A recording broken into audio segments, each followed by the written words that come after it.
Alex Eala looks a bright side despite opening round losses in Australian Open, while victories were elusive for Alex Eala in the Australian Open.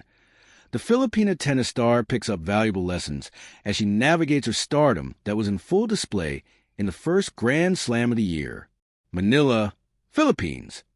In her Australian Open debut, Alex Eala showed she is no longer just a rising star, but a marquee draw, commanding the spotlight even in heartbreaking early round losses.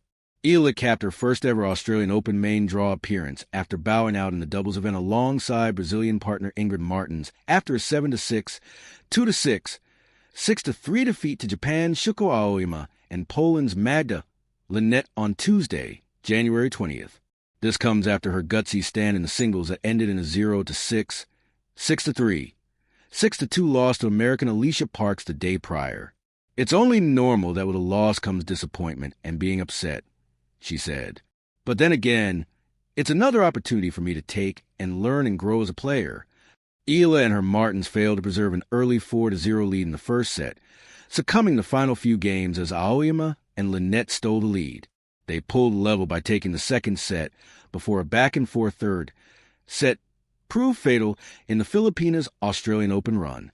Trailing 3-4, Eala and Martins faded as Aoyama and Linette took over from there, silencing the Filipinas' fiery Melbourne run that had been powered by a massive Filipino crowd. It was so heartwarming. And I think that's one of the things that makes a loss like today a little bit harder, is that I know a lot of people were rooting for me. Eala said after her loss to Parks, "I just hope that the support continues with the losses along with the wins. I think that would really touch me."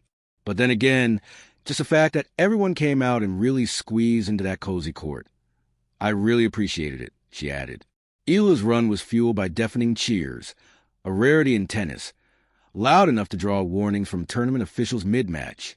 During Eala's singles opener, fans who were not able to enter the bleachers settled outside the court to watch her match unfold on the big screens. Her practices before the tournament were also packed.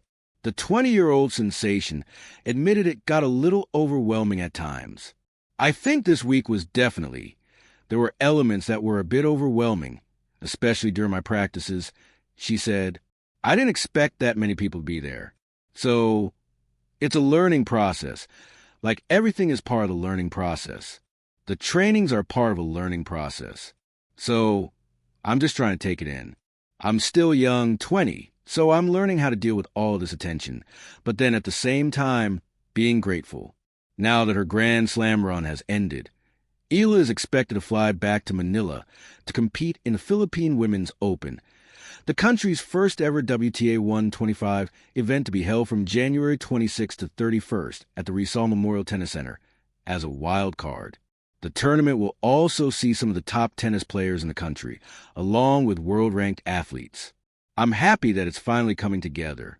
It's really happening. It's a dream to have a home tournament, and just the WTA stage in general. I think it's a huge step for tennis in the Philippines and women's tennis," she said. "I'm so happy that it'll bring a lot of inspiration and a lot of motivation for the girls back home."